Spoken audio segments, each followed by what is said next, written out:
Cubes, may assistant tayo. Susunod sa atin yung assistant natin ngayon. So, this time matatapos ito. Ayan, so ganyan.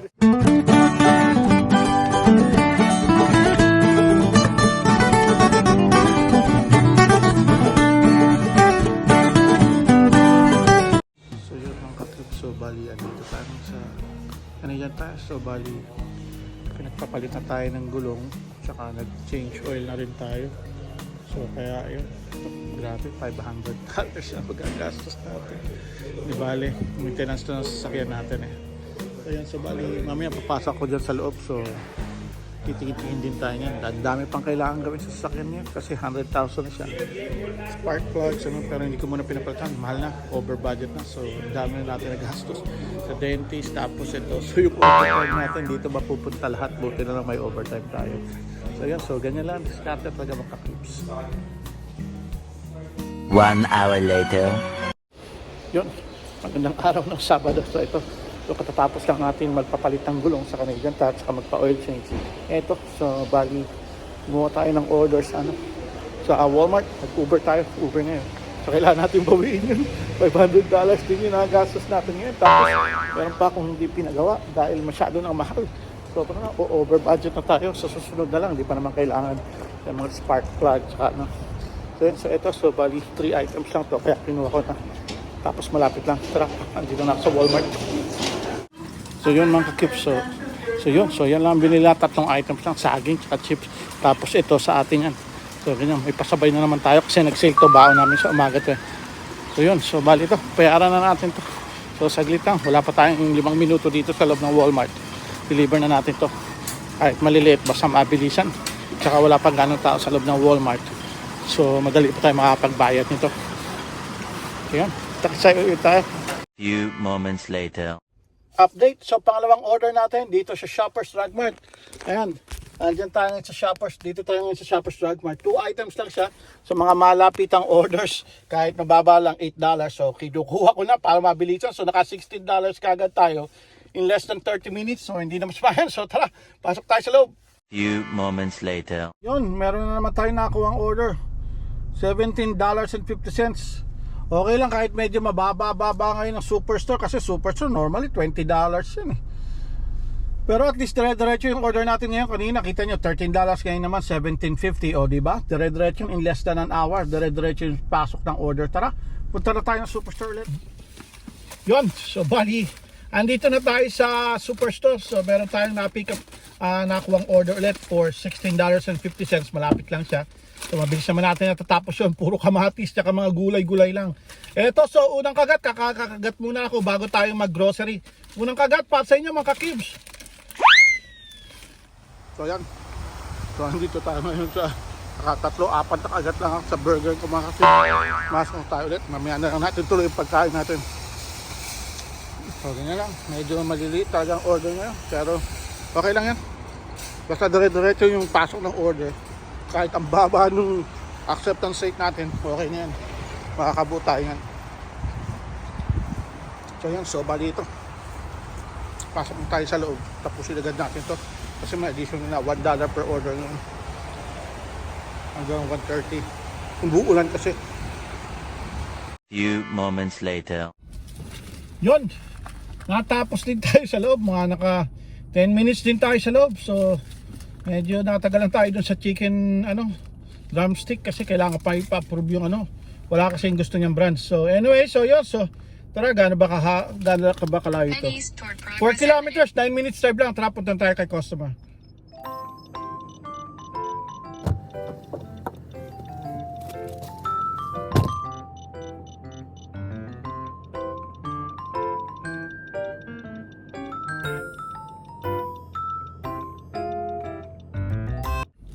Yun, deliver na natin yung order na. Mukhang si Kabayan pa yun.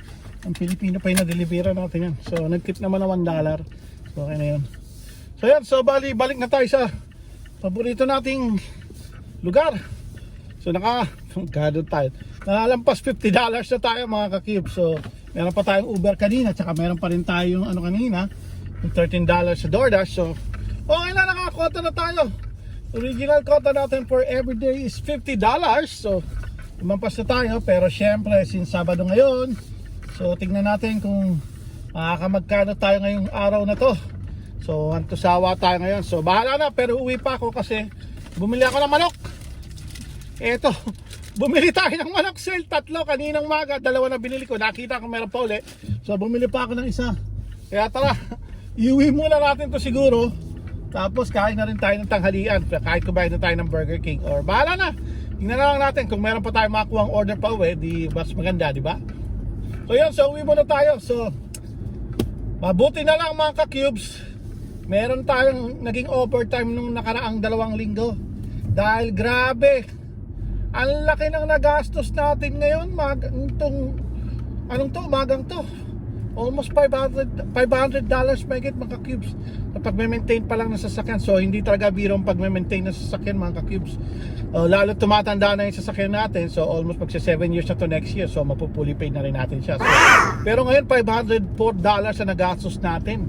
So sa pagpapapalit ng gulong, sa change oil, tapos yung sa alignment, kasi tagal ko na rin din na pa-alignment, almost 2 years na rin hindi ako nakapagpa-alignment. So kailangan gawin na rin natin yun. Tapos meron pa akong hindi pinagawa mga ka-cubes, grabe. So sabi ko sa susunod na muna yun, so pinakot ko muna. So kasi sa Canadian Tire medyo may kamahalan yung per hourly rate nila. So sabi ko lista mo na lang yung mga kailangan gawin. So titignan ko, papa-approve ko muna, pero ako rin naman gagawa nun. Kaya yung discount ko. So tsaka yung sa grabe yung pagpapalit ng spark plug, almost $250.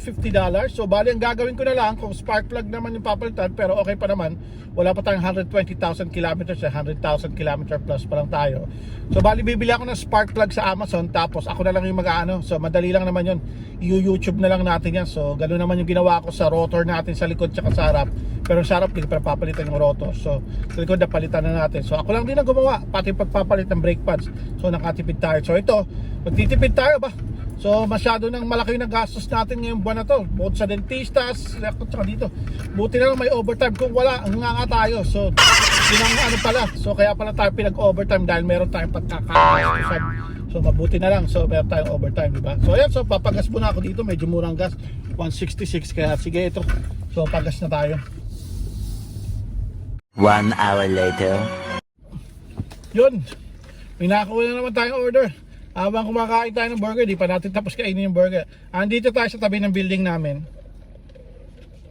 Hintay ng order. Sakto, may pumasok na alak, LCBO, 3 items na di-deliver din natin doon mismo sa building namin. Kaya kinuha na for $13. Paikot-ikot lang tayo dito sa area namin. Hindi na mas mayon, hindi tayo lumalayo. Sa mahal ng gasolina ngayon, di ba? So, pabotong yung ganito, paikot-ikot lang tayo. Maximum natin 5 kilometers, 4 kilometers, that's it. Ngayon, so on the way na ako sa LCBO. Kita-kits ulit tayo maya-maya. Yan, makikita nyo kung dito tayo nakatambay, malapit sa library. Kasi nga, sabi gayang pinakita ko noong nakaraan, yung mga restaurant nakapalibot lang dito sa atin. Tapos andyan sa kanan natin dyan yung Scarborough Town Center. So yan, pero nga bibihira yung umu-order ng pagkain sa Scarborough Town Center. Puro sa labas itong napipick up natin, hindi alak, mga nandito sa labas, pizza sa labas din yan. So pero yung mga restaurant sa loob ng Scarborough Town Center, mukhang bibihira ngayon yung order. So ito, tara, punta na tayo doon.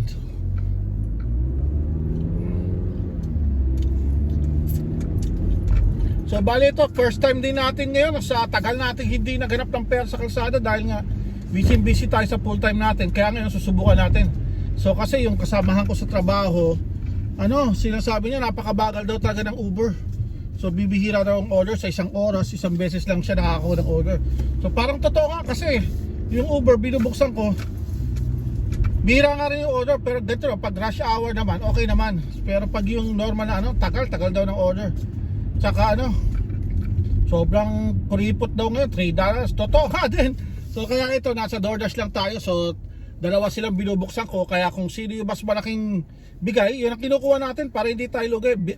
Malaking bigay, malapit siya, yan ang pinag-iisipan natin. Hindi lang tayo kuha ng order, syempre dapat yung hindi tayo malulugi ba.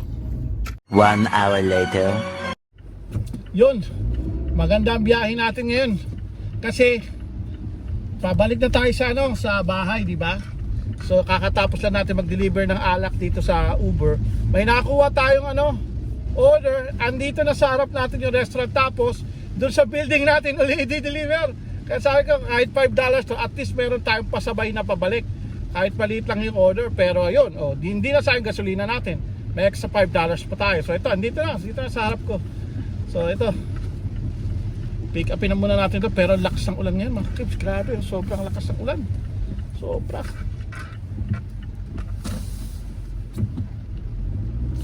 Dito lang yung Roti Hut eh. Oo. So di panalong biyahe natin yun.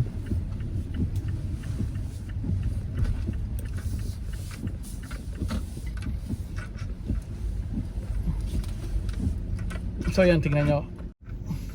So yan. So, dito lang yung Roti Hut eh. Yan ang Roti Hut. So yan. Yan, dyan tayo pipick up. O, di ba? Alam ang kakims. Kano yun? So, $12 yun. Yung kanina, yung alak. Tapos ngayon, ito, kahit $5 lang. Pero pabalik naman sa bahay ito. O, saan pa? $17 agad in less than 30 minutes. So, pasok muna ako sa loob mga cubes.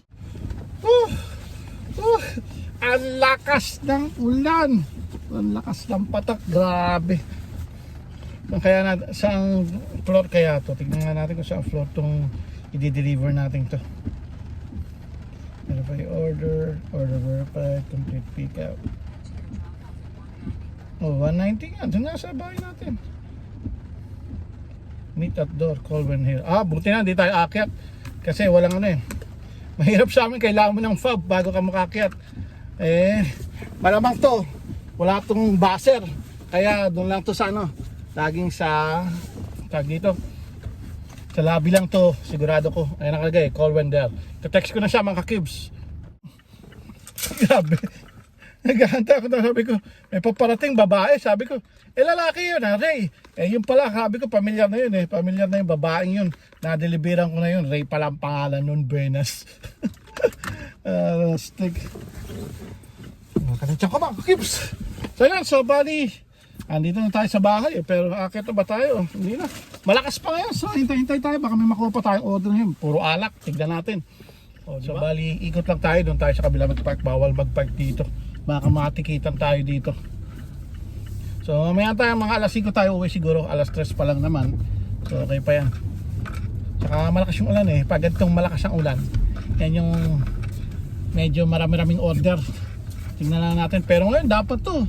Meron niyang additional eh. May additional dapat to sa DoorDash o kaya sa Uber. Kaso wala na, kuripot na talaga ngayon. Ewan ko, recession talaga rin maski sa Uber. Grabe, dati ko magbigay ng mga bonus yan. Plus $4, $3. Ngayon, wala nga. Kanina, piso lang. Pero at least nakarami rin tayo kanina. So, naka-4 o 3 delivery ata tayo plus $1. Hindi na masama yun.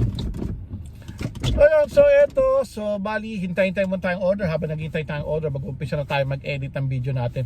So ayun, so kita-kita may pumasok na naman $6, shop and pay, lugi to, 3 kilometers.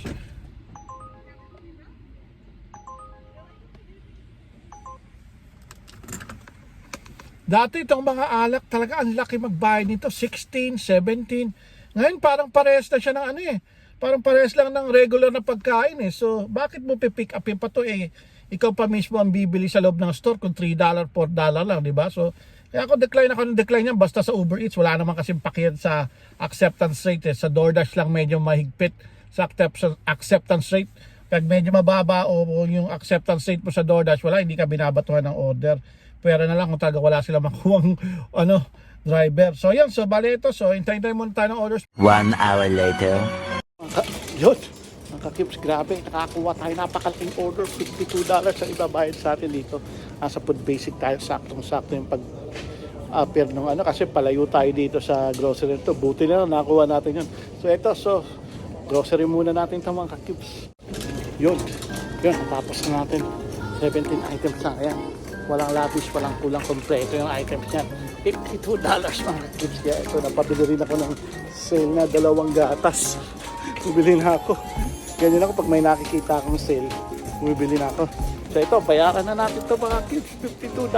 Napakabilis ito. Wala pa tayong 20 minutes. Tapos kagad natin. sinuswerte tayo. Makaka $200 pa ata tayo ngayong araw na to. Kala ko hindi tayo makaka $200 eh. Pero kita nyo naman, umabot pa ako.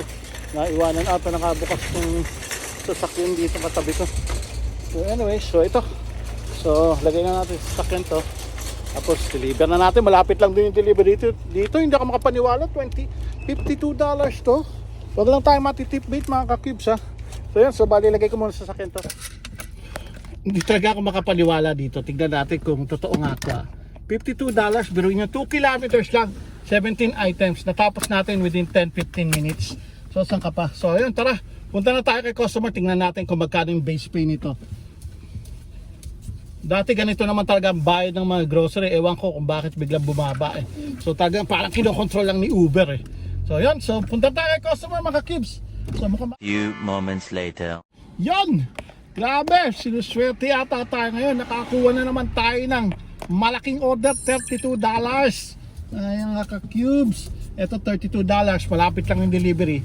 Tapos Metro, napakakunti ng items. 17 items. Tara, puntahan na natin ito mga ka-cubes.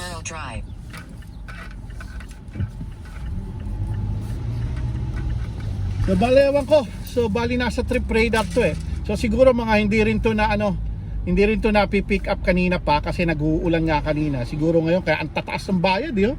Grabe. So tingnan natin. So makakalampas tayo ng 200 mga ka-cubes. Ano ka lang sinuswerte tayo. Baka tayo makakauwi. Bali, kita nyo man, taas pa ng araw. Magsi 6:30 pa lang. Uwi na tayo siguro pagtapos to kasi na-endash din ako sa DoorDash kasi ginawa natin tong Uber, nag-Uber tayo. So nawala yung schedule natin. Hindi ko na-post. So yun, kaya dire-diretso na lang tayo ng Uber. So tara, punta na tayo ng Metro. Yun, back to back yung order natin na malalaki mga ka-cubes. $52, tapos $32 dito naman tayo sa Metro, sa Kennedy. So tapos di-deliver natin to malapit dun sa trabaho. So yun, so tingin ko pagtapos nito, uwi na tayo. Papahinga na tayo. So tara, tapusin Moments natin. later. Yun, tapos kagad natin. Eto lang, 17 items sa mabilis. So tara, bayaran na natin ito mga ka-cubes.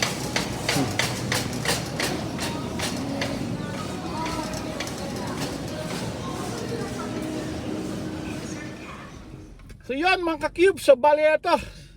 So bali pag sinuswerte ka nga naman ngayong araw na to, kala ko kanina hindi tayo makaka-100. Pero eto, so update tayo, so alas 7 na ng gabi.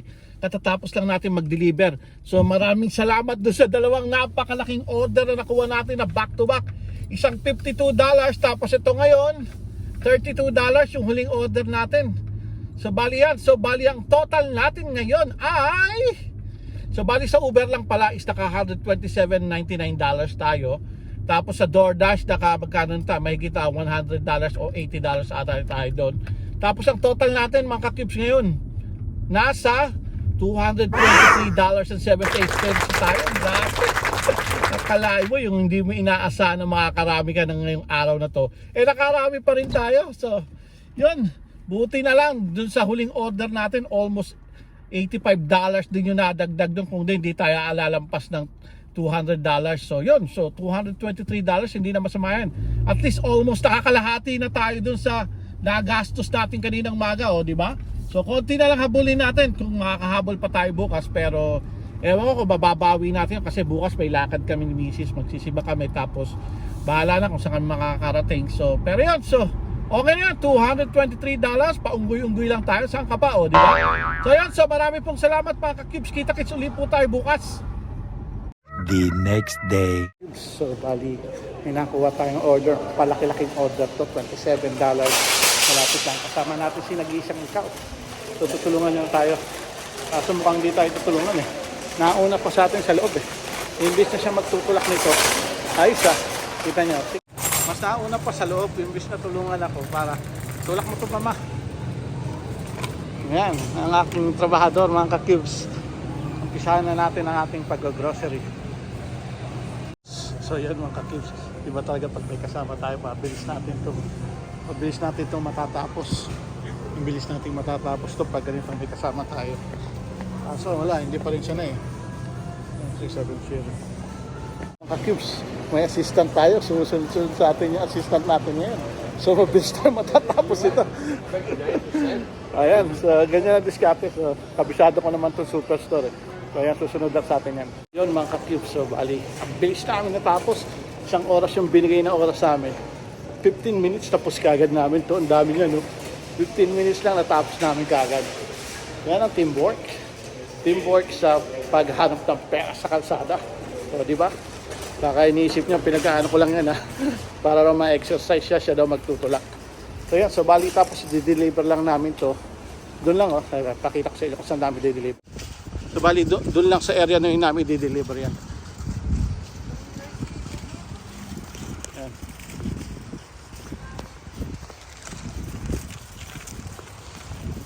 Ano natin ito mga cubes. I-deliver na natin. Baka i-deliver pa ng iba. Yan ang diskarte mga ka-cubes, di ba? So, diskarte lang mga ka-cubes. 27.50. Tignan natin kung may hidden tip pa to. Di ba? Yun mga ka-cubes. So, bali, iniwan lang natin doon sa table.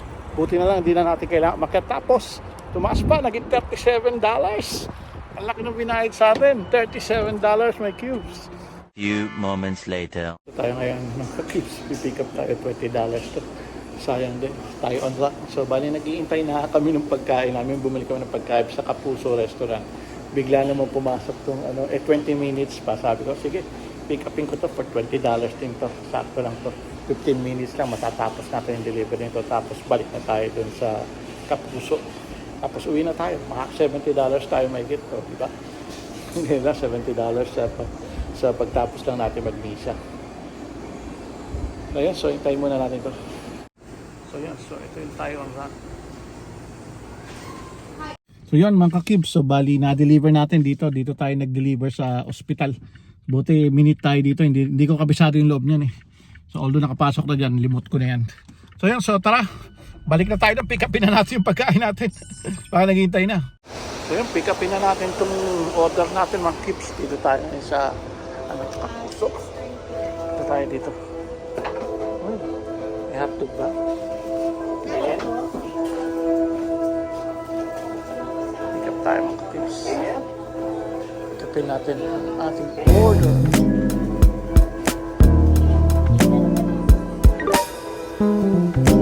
Dito tayo sa Kapuso.